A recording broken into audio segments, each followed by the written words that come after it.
Hello friends, good morning मेरे प्यारे बच्चों। और कैसे हैं आप? उम्मीद है आप अच्छे होंगे। आपका परिवार खुशियों से भरा हुआ। आज फिर हम एक बार शिव एजुकेशन फील्ड के माध्यम से संडे स्पेशल में आए हैं। देखिए, आज संडे स्पेशल का तीसरा संडे है। सबसे पहले हमने पढ़ा था कि व्हाट इज लाइफ, जीवन क्या है। जो ना देखा हो तो हमारा पिछला वीडियो देख सकते हैं कि जीवन क्या है। देखो, आपने मैं बताया था कि पढ़ाई केवल एक बुकिश नॉलेज नहीं है। शिक्षा हमें यह बताती है कि क्या गलत है और क्या सही है। हमें यही सीखना है। तो हमने पहले पढ़ा था कि व्हाट इज लाइफ, जीवन क्या है। फिर हमने पढ़ा था हु एम आई, आखिर मैं कौन हूं। ये शरीर या ये मैं कौन हूं, मैं क्या हूं, इसके बारे में हमने पढ़ा था। आज का जो हमारा टॉपिक है व्हाट इज मदर, आखिर माँ क्या है। आज हमने बहुत ही दुस्साहस किया है कि मैं एक माँ के बारे में लिखूं। वैसे तो माँ के बारे में लिखना बहुत असंभव है, क्योंकि माँ वो है जिसने मेरे लाइफ को खुद लिखा है। मैं उसके बारे में क्या लिख सकता हूँ। हमारे विद्वानों का मत है कि यदि इस पूरी पृथ्वी को कागज बना लिया जाए और हिमालय पर्वत को कलम के रूप में यूज किया जाए और सागर का जो जल है उसको स्याही बना लिया जाए और हमारे जो महान व्यास जी हैं वो खुद माँ के गुणों के बारे में लिखें और हमारे जो गणेश जी हैं, भगवान गणेश जी हैं, वो खुद लिखें तो भी माँ के गुणों के बारे में नहीं लिख सकते हैं। तो मेरी क्षमता ही क्या है, मेरी औकात ही क्या है कि जिसने मुझे बनाया है मैं उसके बारे में लिखूं या उसके बारे में बोलूं। ये तो माँ सरस्वती कृपा है। जो थोड़ा बहुत आ जाएगा माँ के बारे में मैं बोल सकता हूँ, वरना माँ के बारे में कहते हैं, मैंने आप मेरे डिस्क्रिप्शन में लिखा हुआ है कि मैं क्या हूँ।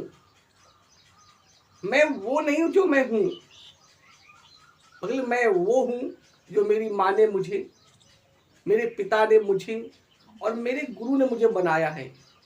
ये ईश्वर की कृपा है, दया है कि उन्होंने मुझे ऐसा बनाया है, वरना मैं तो कुछ भी नहीं हूँ।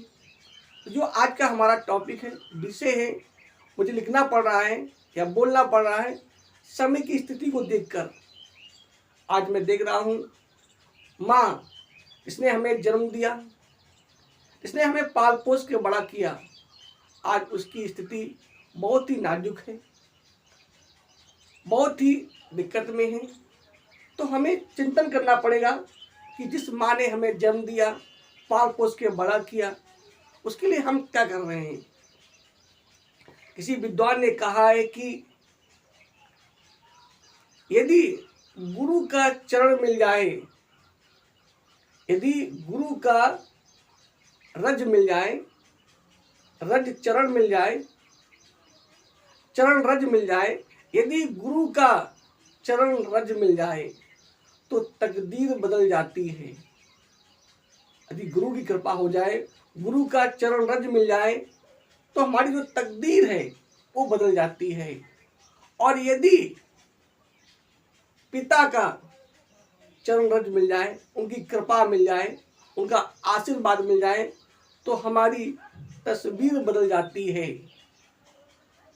और यदि माँ के चरण रज मिल जाए, चाहे लाखों मुसीबत आए, उस व्यक्ति की जागीर बदल जाती है, जागीर बदल जाती है।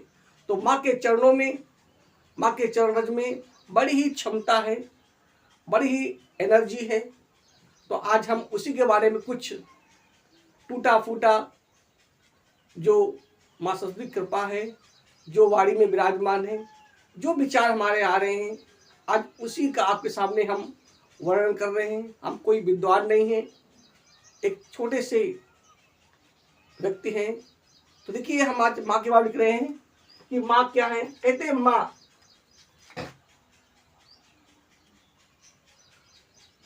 माँ कहते हैं जब बच्चा पैदा होता है तो माँ प्रथम गुरु होती है। कहते हैं mother is the first teacher of A students, है ना। तो माँ प्रथम गुरु होती है। माँ अपने आंचल में हमें रखती है। तो माँ क्या है, देखिए इसमें लिखा है माँ। माँ एक है आपका अक्षर है माँ और एक है आ। तो माँ मतलब मैं कौन, जो परम शक्ति है, जो परम शक्ति है,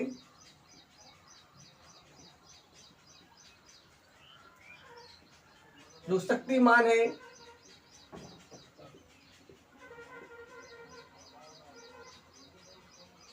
जो सबका निर्माता है, वो है मैं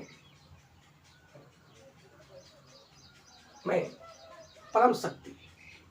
और आ माने आत्मा,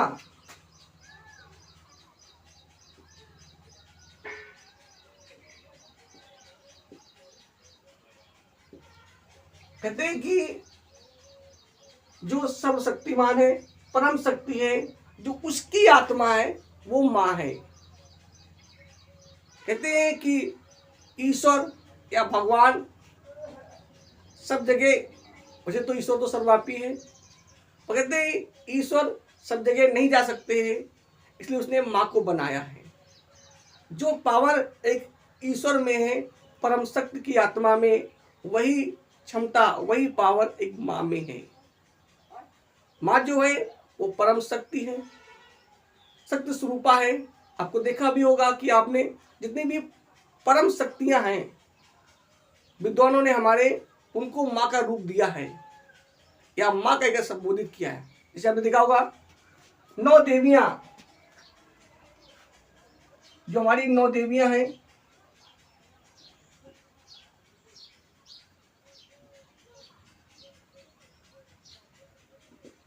विद्वानों ने उनको भी माँ कहकर बुलाया है। दुर्गा माँ, काली माँ, शैलपुत्री माँ, जो पावरफुल है, उनको भी माँ का दर्जा दिया गया है। जैसे गंगा, यमुना, ये भी क्या है, ये पावरफुल है। हमारे विद्वानों ने उनको भी गंगा माँ, यमुना माँ कहा है। कहने मतलब ये हुआ कि जो माँ का दर्जा है वो बहुत ही ऊंचा है। माँ करुणा से भरी हुई है, माँ दयावान होता है। आप लोग अपने जीवन में देखते होंगे कि माँ का आपके जीवन में या प्रत्येक व्यक्ति के जीवन में कितना महत्व है। हम अगर चिंतन करें, यदि मनन करें और घर में स्थिति को देखें, कहते हैं माँ और पत्नी में क्या अंतर होता है। यदि आप कहीं बाहर से अगर आए हो, नौकरी से आए हो, तो यदि माँ गेट पर मिल जाए तो माँ का पहला सवाल होता है, कहते हैं विद्वानों ने कहा कि माँ देखती है पेट और पत्नी देखती है जेब। अगर पैसा आपके पास कमा के लाए तो पत्नी खुश, पर माँ पूछती है कि क्या तुमने खाना खाया बेटा, सफर में गए कहीं भूखे तो नहीं रहे। तो ये माँ का प्यार होता है, माँ का त्याग होता है, माँ का ममता होता है। और देखिए जितनी भी आपकी देवियां हैं, गंगा, जितनी भी नदियां हैं, उनको माँ का कहा गया है। जो पृथ्वी,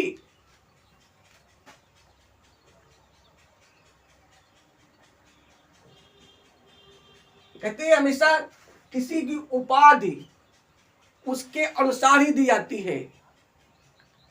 पृथ्वी को भी माँ कहा गया है, पृथ्वी माँ। आप कल्पना करिए, पृथ्वी क्या है, धैर्यवान है। हमारे पूरी जो व्यवस्था होती है उस पृथ्वी को हम लोगों ने माँ ही कहा है। कहने मतलब जो पावर एक पृथ्वी में है, जो कार्य पृथ्वी करती है हम लोगों के लिए, अन्न देती है, नदियों का निवास होता है, तो वही पावर एक माँ के अंदर भी होता है। तभी तो विद्वानों ने धरती को भी माँ कहा है, पृथ्वी को भी माँ कहा है। तो माँ का वर्णन करना बहुत कठिन है। थोड़ी सी झलक हम पाने की कोशिश करेंगे। तो माँ जितनी भी पावरफुल शक्तियाँ हैं, ज़्यादातर मेरा अनुभव है विद्वानों ने उसको माँ से कहा है। गाय को भी माँ कहा है, क्योंकि गाय भी क्या है, गुणों की खान है। गाय का दूध जो होता है वो औषधि होता है। तो गाय एक ऐसा पशु है या जानवर है जो सभी प्रकार की वनस्पतियों को खा सकती है। गाय के दूध से बच्चा जो होता है वो एक्टिव होता है। तभी तो विद्वानों ने इतर माँ की उपाधि दी है। तो माँ एक परम शक्ति है, जग जननी है, इसने हमें जन्म दिया है, इसने मुझे बनाया है, सबको बनाया है। आपको पता है जिस समय ये हो रहा था कि सबसे बड़ा देवता कौन है, या ये मान लीजिए जिस समय भगवान कृष्ण और जिस समय भगवान शंकर जी और पार्वती जी ने ये निर्णय करने की कोशिश की कि कार्तिकेय और गणेश जी में कौन श्रेष्ठ है, तो आपको पता होना चाहिए कि ये हुआ कि कौन सबसे पहले इस सृष्टि का या इस पूरे ब्रह्मांड का चक्कर लगाकर आ जाएगा। आपको जानकारी होगी कि कार्तिकेय जी अपने मोर पे सवार हुए और चल दिए, जबकि गणेश जी चूहे पे सवार हुए, वो कहीं नहीं गए, बल्कि उन्होंने अपने माता पिता की परिक्रमा कर ली और जीत उनकी हुई। कहने मतलब ये हुआ कि हम इतने मंदिर जाते हैं, मंदिर जाना खराब नहीं है, क्योंकि हमें वहां से अध्यात्म मिलता है, ज्ञान मिलता है। पर उसके पहले जो मेरे घर की, अपने घर की जो माँ है, कम से कम उठे और उसके चरण को स्पर्श करें, क्योंकि उसमें वो बड़ा तेज होता है। कहते अगर माँ की चरण रज मिल जाए, वो किस्मत वाले होते हैं जिन्हें प्रतिदिन अपने माँ की चरण रज मिलती है। कहते हैं कि अगर माँ की चरण रज मिल जाए तो जागीर बदल जाती है, जागीर बदल जाती है। तो माँ के चरण रज बहुत जरूरी है, आपको ध्यान रखना है। अब देखिए माँ क्या है।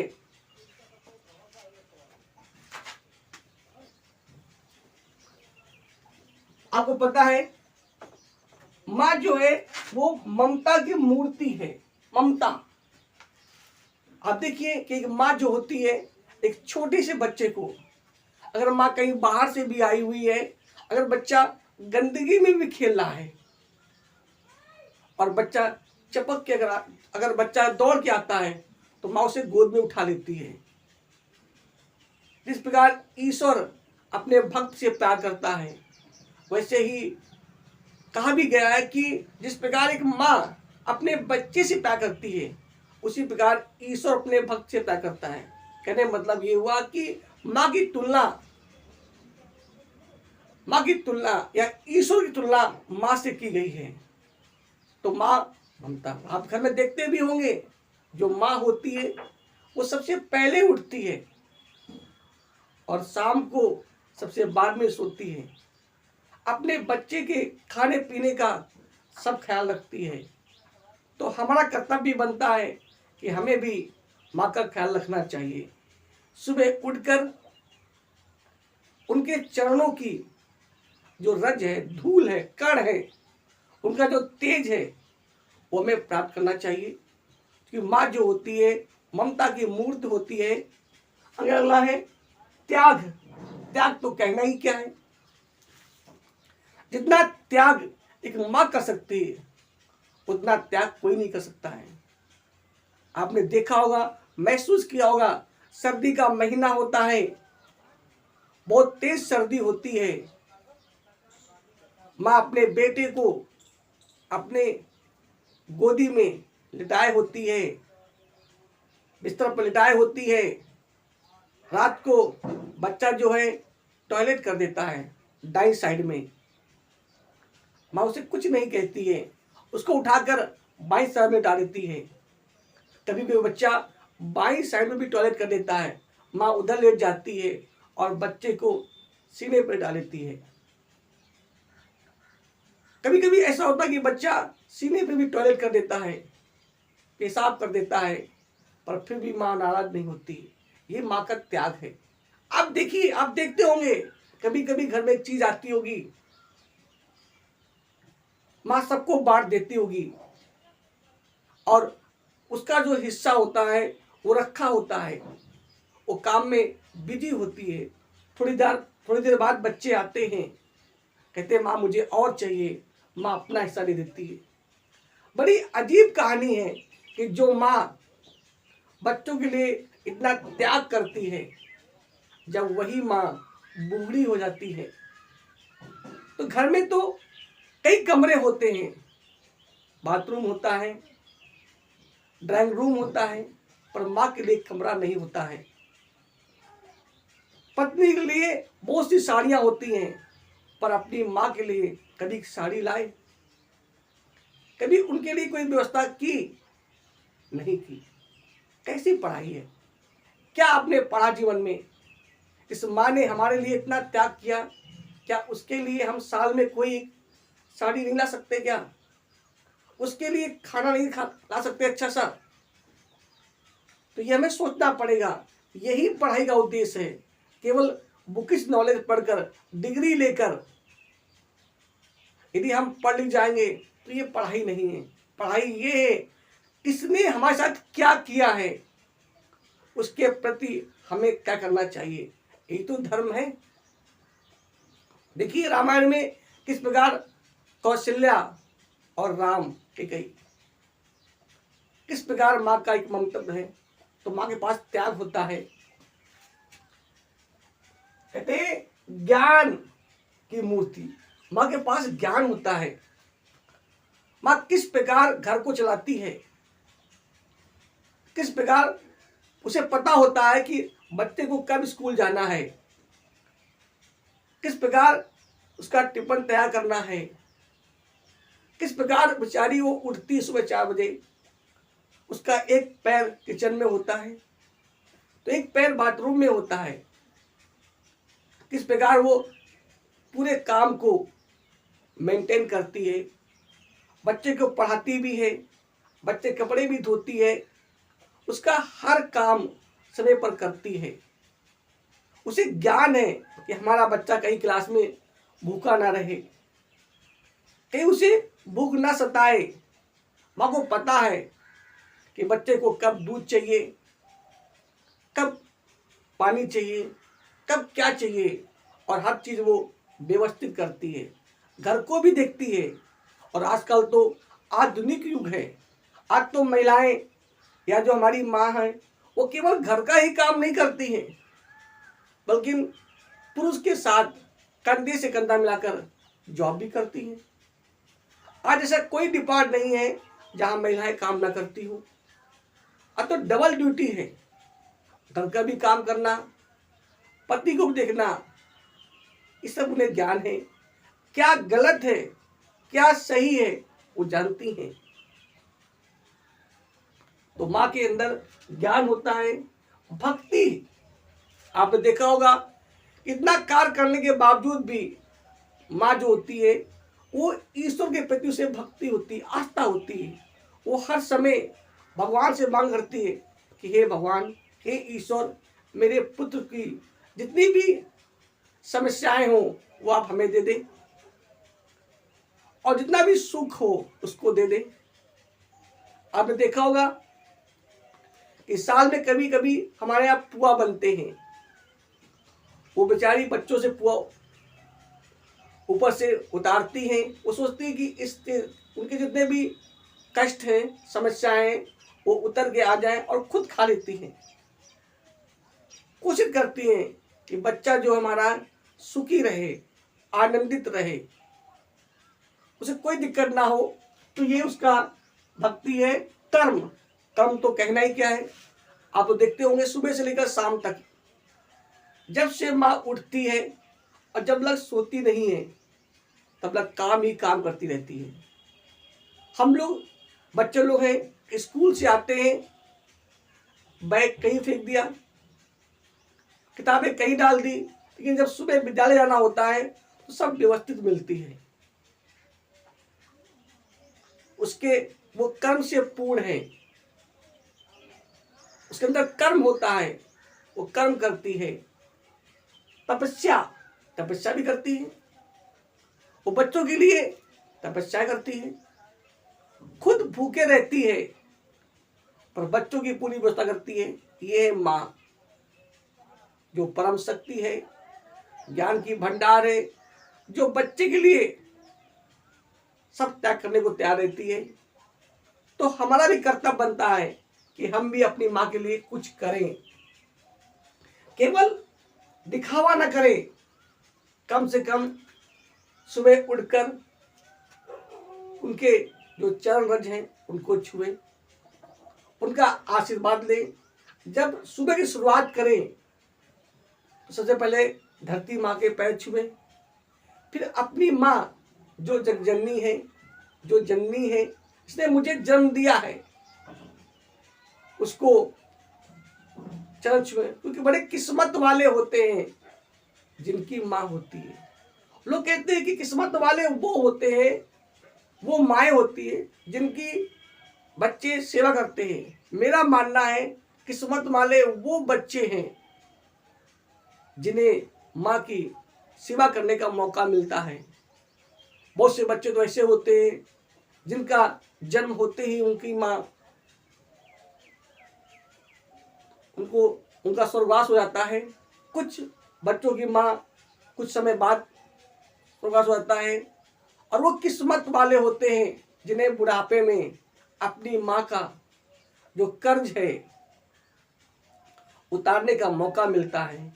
यदि आपके पास आपके घर में माँ हो तो उसकी सेवा करें। मंदिर में जो देवी देवता बैठे हैं वो तो एक मूर्ति है, वो तो अध्यात्म का रूप है, लेकिन उनसे भी बड़ी जो परम शक्ति है वो क्या है, वो जीती जागती हमारी माँ है।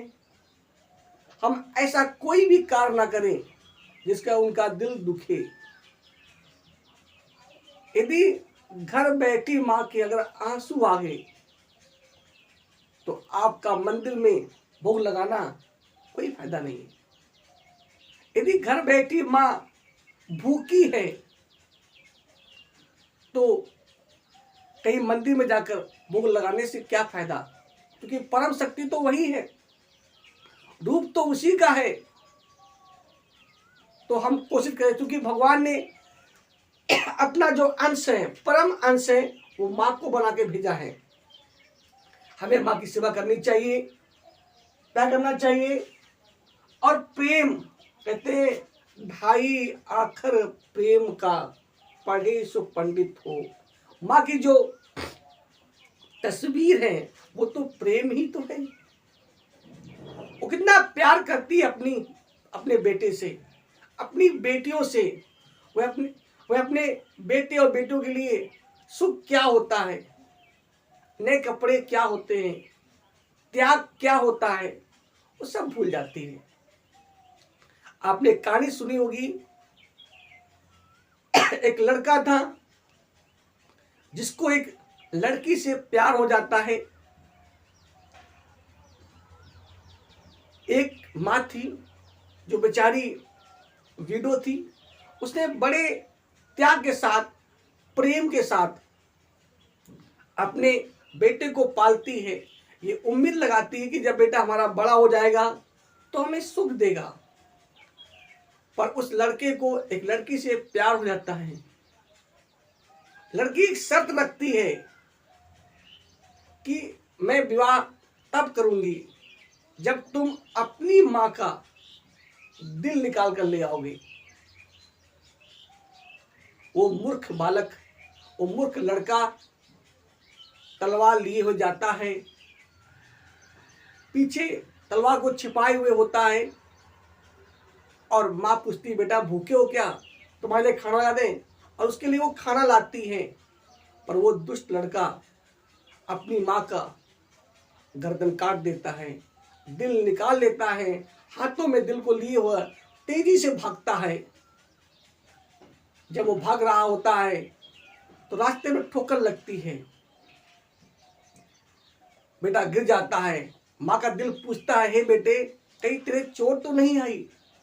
ये माँ का दिल है, और उसी माँ को हम कितना कष्ट देते हैं और कहते हैं कि हम लोग पढ़े लिखे, डिग्री करे हुए, पीएचडी करे हुए। आप कितनी भी पीएचडी कर लो, आप कुछ भी कर लो, आप किसी भी पद में हो जाइए, आप कितनी भी दौलत इकट्ठा कर लें, यदि माँ दुखी है, तो कि यदि माँ कष्ट में है, वो परम शक्ति कष्ट में है, तो ये सोच लीजिए कि आपका भी जीवन कष्ट में ही बीतेगा, क्योंकि वो परम रज इतनी कीमती है कि लोगों के भाग को बदल देती है। तो ये उम्मीद हमारी है कि आप लोग भी अपनी माँ की सेवा करें। जिनकी भी माँ है, आप उनके पैर छुए। कम से कम अगर पत्नी के लिए करवा चौथ में या अन्य पर्व में साड़ियाँ लाते हैं, तो कम से कम माँ के लिए भी तो कम से कम साल में एक बार साड़ी लाएं। यदि पत्नी को 5 स्टार होटल में खाना खिलाते हैं, तो कम से कम माँ के लिए भी। परंतु माँ वो खाएगी नहीं। मैंने देखा अपनी माँ को कितना वो काम करती थी। जब कभी भी मैं कोई चिल्लाता था, कहती थी अरे बेटा रहने दो, मैं तो ठीक है, सही है, साड़ियाँ मेरे पास रखी है। क्योंकि माँ वो त्याग की मूर्ति है। वो मुझसे क्या लेगी, उसने तो मुझे खुद दिया है। जो महिला, जो माँ अपना हिस्सा दे सकती है, अपने मुंह का नवाला, अपने मुंह का जो कौरा दे सकती है, अपनी कीमती वस्त्र दे सकती है, वो क्या लेगी हमसे। उसे तो सिर्फ प्रेम चाहिए बुढ़ापा में। अगर आप उसे प्यार देंगे, सम्मान देंगे, तो माँ के लिए होगा। तो मैं चाहता हूं कि ये समाज जो है, आज लोग जैसे ही शादी होती है पत्नी को लेकर अलग हो जाते हैं। तो क्या फायदा पढ़े लिखे, क्या करोगे दौलत का, अगर माँ दुखी है। अगर समाज को बदलना है तो कुछ तो कदम उठाने पड़ेंगे, अपनी माँ की सेवा करनी पड़ेगी, और करनी भी चाहिए। इसमें कोई एहसान नहीं है, ये तो हमारा कर्तव्य है। अगर किसी से हमने 5,000 या 10,000 रुपये उधार लिए हैं, तो ये हमारा कर्तव्य बनता है कि समय आने पर हम उसका कर्ज चुकाएं। वैसे तो माँ का कर्ज जो होता है उसको हम चुका नहीं सकते हैं, क्योंकि जो उसने किया है वो हम नहीं कर सकते हैं, पर कम से कम उसका कुछ तो हिस्सा हम चुका सकते हैं। कर्ज नहीं दे सकते हैं। जब एक बच्चा रोता है तो माँ रोती है, जब एक बच्चा दुखी होता है, बीमार होती है, तो माँ भी नींद नहीं आती है। तो यदि हमारे आंसू आने पर वो रोती थी, हमारे बीमार होने पर वो जागती थी, तो कम से कम हम ऐसा काम करें कि उसके आंखों में आंसू तो ना आए। बड़ी विडंबना होती है कि जब बच्चे कहते हैं तुमने हमारे लिए किया क्या है। माँ ने क्या नहीं किया है, क्या नहीं त्याग किया है। जब एक बच्चे का जन्म होता है तो माँ के लिए नया जीवन होता है। 9 महीने कैसे वो रहती है, कैसे वो चलती है, नानी के वो खा पाती है, नानी के वो बैठ पाती है, नानी के सो पाती है। कहते बच्चे ने किया क्या। जब बच्चे का जन्म होता है, जब बच्चा बोल नहीं पाता है, चल नहीं पाता है, तो किस प्रकार उसका केयर करती है वो। तो कहने का मतलब ये है, इस वीडियो को बनाने का मतलब ये है, आज मदर डे भी है। कहते हैं कि मई के महीने के जो सेकेंड मतलब दूसरा जो रविवार होता है, उस दिन मदर डे मनाया जाता है। तो उसी उम्मीद से जो माँ सरस्वती की कृपा से हमारे अंदर शब्द आए, वो हमने बोलने का प्रयास किया है। जो गलत हो उसको आप छोड़ दीजिए, यदि कुछ अच्छा हो तो उसे ग्रहण करें। यदि समाज को बदलना है, अपने घर को स्वर्ग बनाना है, तो जो स्वर्ग का देवता है, जो स्वर्ग का मालिक है, वो माँ है। जब वो सुखी होगी, जब घर का मुखिया सुखी होगा, आनंदित होगा, तो जरूर ही वो घर स्वर्ग बन जाएगा। तो आज के लिए इतना ही। नेक्स्ट संडे को हम फिर नया पॉइंट लेकर आएंगे। जय हिंद, जय भारत।